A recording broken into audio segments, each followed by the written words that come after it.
Shalom teman-teman semuanya, hatiku rindu untuk berbagi firman Tuhan dan aku berharap teman-teman semuanya juga rindu banget untuk menerima sesuatu dari Tuhan lewat firman-Nya hari ini.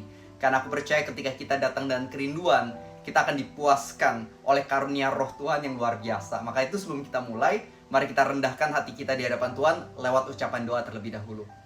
Bapak yang baik, kami bersyukur banget untuk setiap penyertaan dan berkat yang sudah Engkau berikan di dalam hidup kami. Dan kami percaya hari ini pun Engkau memiliki sesuatu yang baik yang ingin Engkau ajarkan, berikan kepada setiap dari kami hari ini. Maka itu kami minta Roh Kudus biarlah Engkau yang berbicara. Bantu kami untuk menangkap isi hati Tuhan.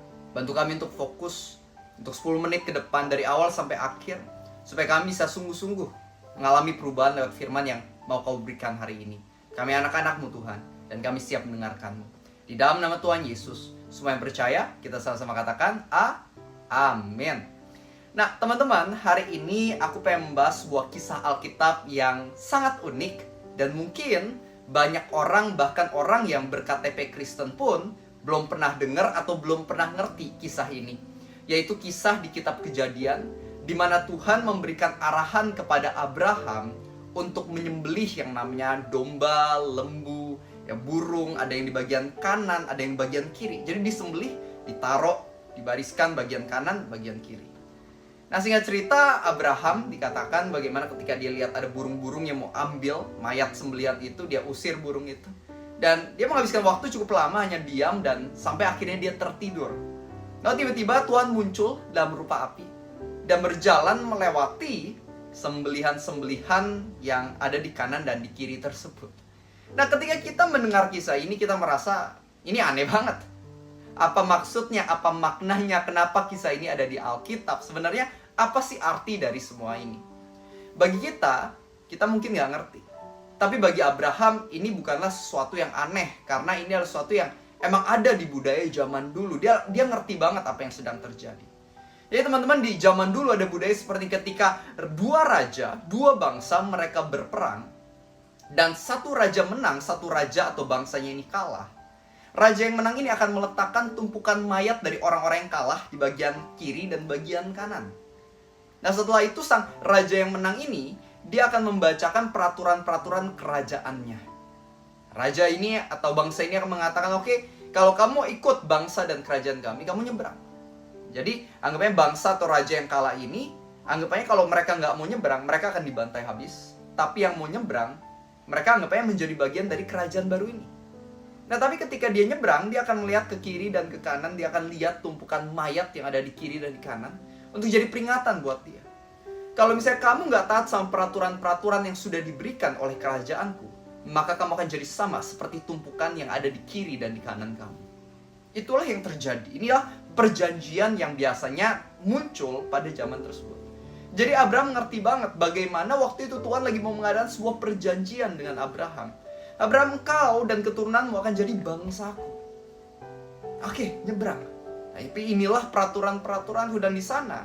Dan kerendahan hati Abraham mengerti dan menyadari Tuhan, oh aku senang banget bisa jadi bangsamu. Tapi mentaati dengan sempurna perintah-perintah Tuhan, I cannot.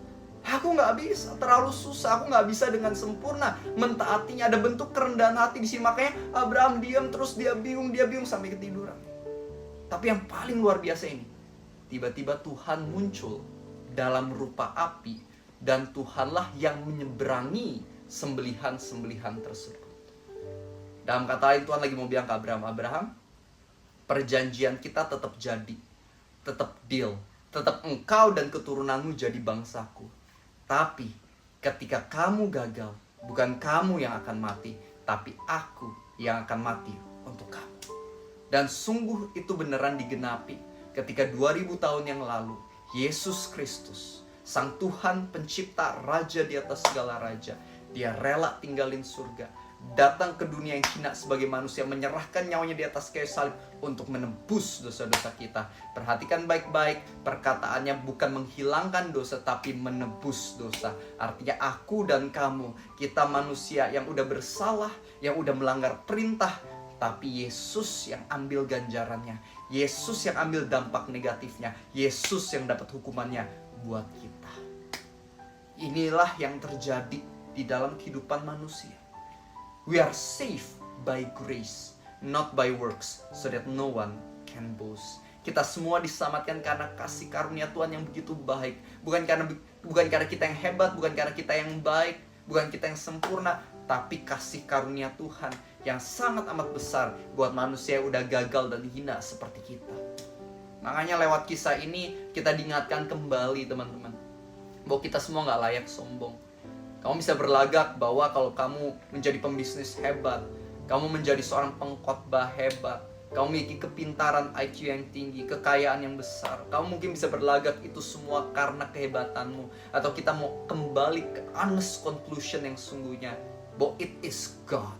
Tuhan yang memberkatimu, Tuhan yang membuat kamu punya sumber daya, punya skill, punya kehidupan, bahkan punya akses kekekalan ke kerajaan surga.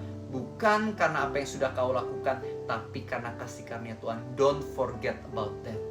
Inilah core atau inti dari kekristenan.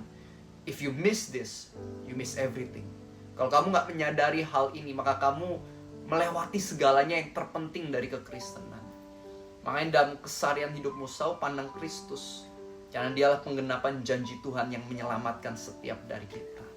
Hiduplah dengan rendah hati. Kalau kita sadarkan hal ini, maka pilihlah untuk mengasihi dan bukan menghakimi lagi. Pilihlah untuk taat sama Tuhan dan bukan mengikuti godaan dosa lagi. Pilihlah untuk jadi orang yang mau menjadi berkat dan mempedulikan sesama, bukan egois dan hanya mementingkan diri sendiri. Jadilah orang yang mau sehari-hari dengar pembelajaran dari firman Tuhan dan jangan malah mengabaikan atau malas baca firman Tuhan.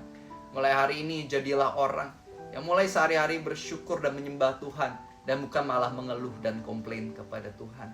Hidupmu seharusnya berubah 180 derajat ketika engkau mengetahui kebenaran ini. Semakin kamu percaya dengan apa yang Tuhan sudah lakukan buat kamu, semakin hidup kamu juga akan berubah. Karena perubahan hidup selalu dimulai dari perubahan kepercayaan.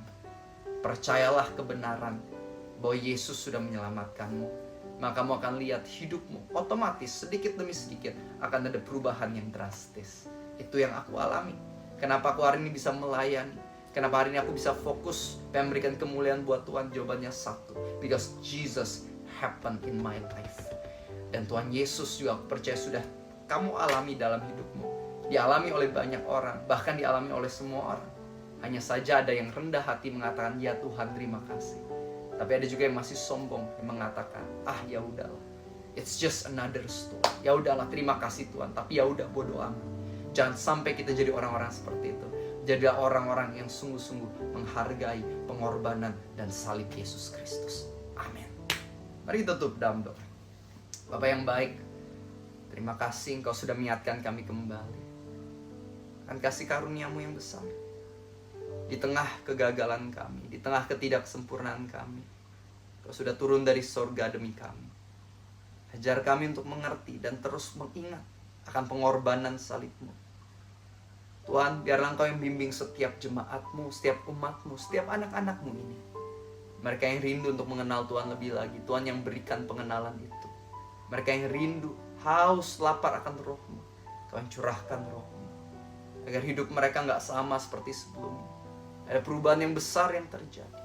Dan mulai hari ini, mereka dipakai Tuhan lebih lagi untuk bisa memperkenalkan Kristus, keselamatan kepada dunia ini. Urapi tangan dan kaki mereka, agar kemanapun mereka pergi, apapun yang mereka perbuat, Tuhan pakai menjadi berkat. Terima kasih ya Tuhan. Kami serahkan hidup kami 100% hanya ke dalam tangan kasih-Mu. Di dalam nama Tuhan Yesus kami berdoa. Amin. Thank you teman-teman yang udah antusias ikutin sampai akhir. Dan jangan lupa kalau kamu belum subscribe, klik tombol subscribe-nya, bunyikan tombol loncengnya, karena akan ada renungan firman setiap pagi jam 6. Dan juga buat teman-teman, buat kamu yang rindu untuk baca buku-buku aku nulis beberapa buku juga. Kamu bisa dapatkan di Shopee, cek aja di caption di bawah ini ada linknya. Ada banyak buku, ada Jujur sama Tuhan, Bersama Tuhan dalam Badai, Ikutlah Aku, dan lain-lain yang pastinya akan jadi blessing buat kamu. Oke, itu aja buat hari ini. Maju terus dalam Tuhan. God bless you always.